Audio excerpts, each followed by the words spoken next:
నమో వెంకటేశాయ. తిరుమల జోలికి వెళ్ళొద్దు. దాదాపు 50 సంవత్సరాల క్రితం పరమ పవిత్రమైన తిరుమల తిరుపతి దేవస్థానంలో జరిగిన సంఘటన. పెరుగుతున్న భక్తుల రద్దీని తట్టుకొని మంచి దర్శనం కల్పించడానికి తీతేదే ఎప్పుడూ ఏవో ప్రణాళికలు రచిస్తూనే ఉంటుంది.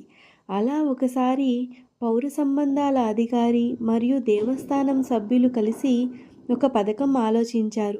మామూలుగా జయ విజయులను దాటి స్వామివారి దర్శనం చేసుకున్న భక్తులు మరలా అదే దారిలోనే బయటకు రావడం ఆనవాయితీ.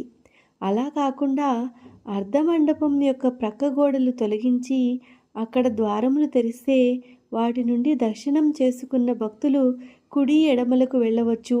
దీనివల్ల భక్తుల రద్దీని భరించవచ్చు. ఇది అమలు చేయాలనుకున్న ప్రతిపాదన. దీని గురించి లోతుగా చర్చించి 40 లక్షల వ్యయంతో అమెరికా నుండి కటింగ్ మెషిన్ను కొనుగోలు చేయాలని నిర్ధారించారు.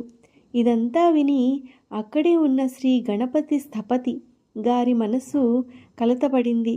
మనసులోని బాధ మొహంలో కొట్టొచ్చినట్టు కనబడుతోంది.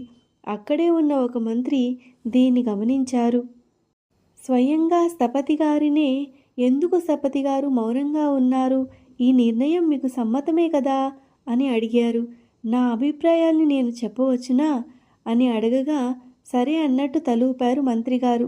దేవాలయ ఆగమ పద్ధతులను అనుసరించి వేల ఏళ్ల క్రితం ఆగమ శాస్త్రంలో ఉద్దండులైన మహాత్ముల చేత కట్టబడింది ఈ దేవాలయం. గర్భాలయం ముందర ఉన్న అర్ధమండపం పరమ పవిత్రమైనది. దారి కోసమని ఆ మండపం గోడలను కూల్చడం సరైన పని కాదు. అలా జరిగిన పక్షంలో వెంకటేశ్వర స్వామివారి పవిత్రత, శక్తికి ఆటంకం ఏర్పడవచ్చు. ఈ పడగొట్టే ప్రణాళికను ఆపేయడం మంచిది అని ధైర్యంగా చెప్పారు.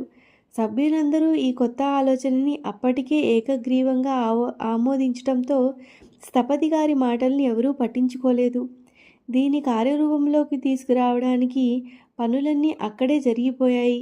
ఇక చేసేదేమి లేక అందరి బలవంతం పైన స్థపతి కూడా సంతకం పెట్టవలసి వచ్చింది. అప్పటి నుండి స్థపతి గారి మనసు ప్రశాంతతను కోల్పోయింది. గుండె బరువెక్కగా అక్కడి నుండి వెళ్ళిపోయారు. దీన్ని ఎలాగైనా ఆపాలని పరిపరి విధాలా ఆలోచిస్తున్నారు. ఈ సమయంలో సాక్షాత్ పరమేశ్వర స్వరూపుడైన పరమాచార్య స్వామివారు తప్ప ఎవరూ సహాయం చేయలేరని నిర్ణయించుకున్నాడు.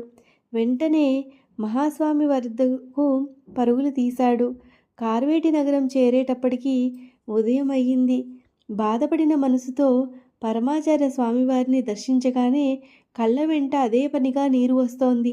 మహాస్వామివారు వేళ్లను నుదుటిపై 3 నామాల వలె చూపిస్తూ, అక్కడి నుండేనా వస్తున్నావు అంటే తిరుమల నుండే వస్తున్నావా అని అడగడంతో కాస్త కుదుటపడ్డాడు.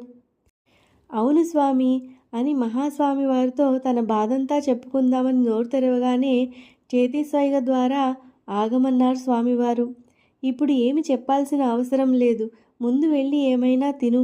తల్లి ప్రేమ కంటే గొప్పది ఇంకేదైనా ఉంది అంటే అది పరమాచార్య స్వామివారి కరుణ మాత్రమే.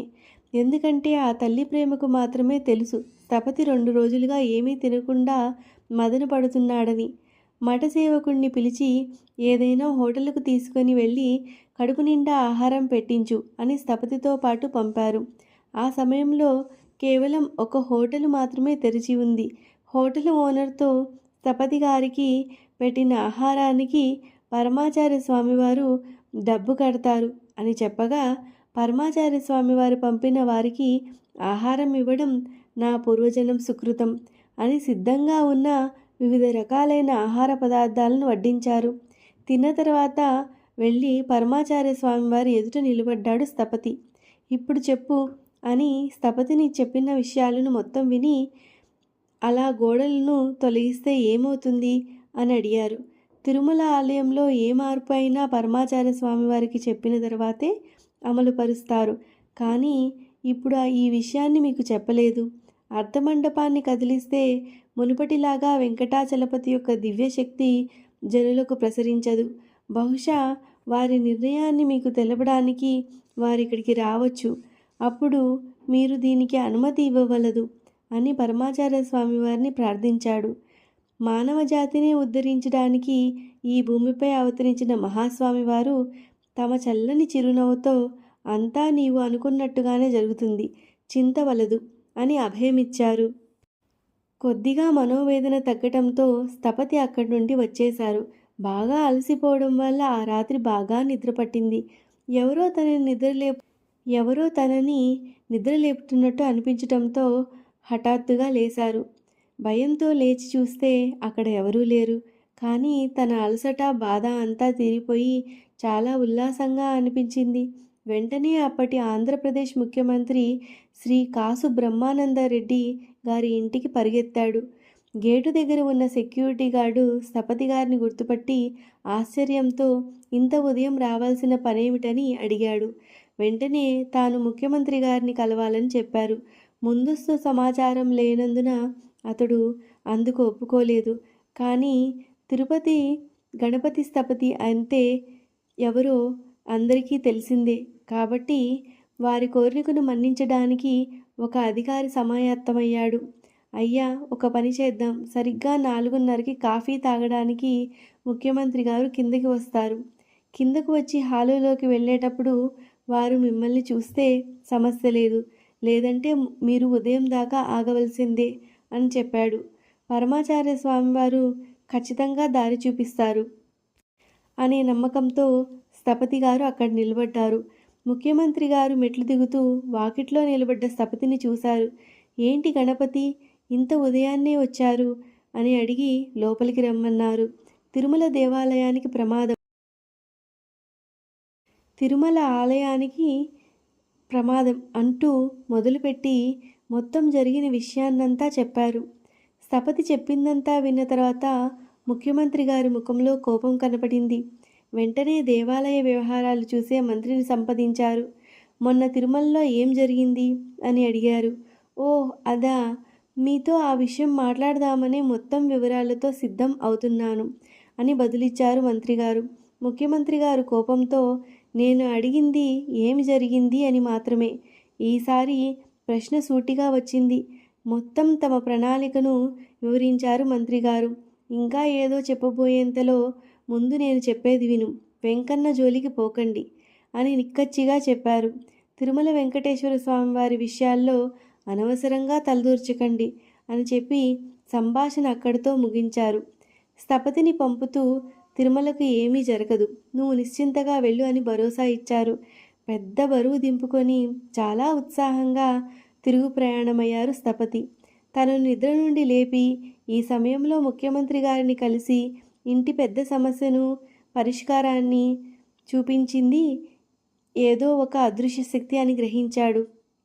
వెంటనే పరమాచార్య స్వామి వారి పలుకులు చెవిలో వినపడ్డాయి.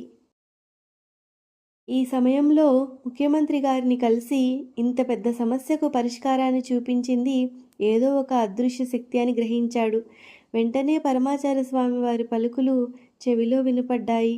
అంతా నువ్వు అనుకున్నట్టే జరుగుతుంది అన్న మాటలు గుర్తుకు రావడంతో ఒక్కసారిగా వణుకు ప్రారంభమై ఒళ్ళు గగుర్పాటుకు గురైంది. వరుసగా జరిగిన ఈ సంఘటనలన్నీ కేవలం మహాస్వామివారు ఆశీస్సుల వలన మాత్రమే అని తలచి ఆ ఉషోదయ సమయంలో స్వామివారిని తలుచుకొని పులకించిపోయాడు. కంచి మహానిన్ కరుణైనిగల్ నుండి.